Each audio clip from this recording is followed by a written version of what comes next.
वर्धा जिल्ह्यात भारतीय राष्ट्रीय काँग्रेसच्या वतीने आगामी नगर परिषद निवडणुकांसाठी इच्छुक उमेदवारांच्या मुलाखती आयोजित केल्या जाणार आहेत. या मुलाखती जिल्हा काँग्रेस कमिटीच्या निवड समितीच्या उपस्थितीत पार पडतील. उमेदवाराच्या निवडणुकीसाठी वरिष्ठ नेत्यांची उपस्थिती राहणार असून सर्व इच्छुकांना वेळेवर उपस्थित राहण्याचे आवाहन करण्यात आले आहे. जिल्ह्यात आगामी स्थानिक स्वराज्य संस्थेच्या निवडणुकीच्या पार्श्वभूमीवर भारतीय राष्ट्रीय काँग्रेस वर्धा जिल्हा कमिटीच्या वतीने नगर परिषद निवडणुकांसाठी इच्छुक उमेदवाराच्या मुलाखती आयोजित करण्यात आल्या.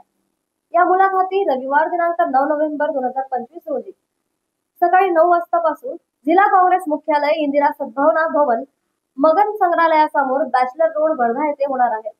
या मुलाखती दरम्यान जिल्ह्यातील सर्व नगर परिषदांसाठी नगराध्यक्षांसाठी आणि नगरसेवक पदांसाठी इच्छुक उमेदवारांची निवड प्रक्रिया पार पडणार आहे.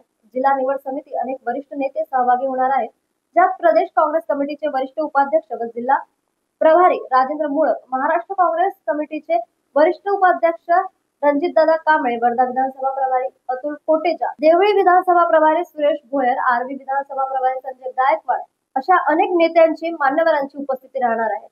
या मुलाखतीच्या माध्यमातून पक्षाच्या उमेदवारासाठी निवड पारदर्शक व संघटित पद्धतीने करण्यात येणार आहे. इच्छुक उमेदवारांनी वेळेत उपस्थित राहण्याचे आवाहन केले गेले आहे. न्यूज एक्सप्रेस करता वर्धावरून संतोष देशमुख यांचा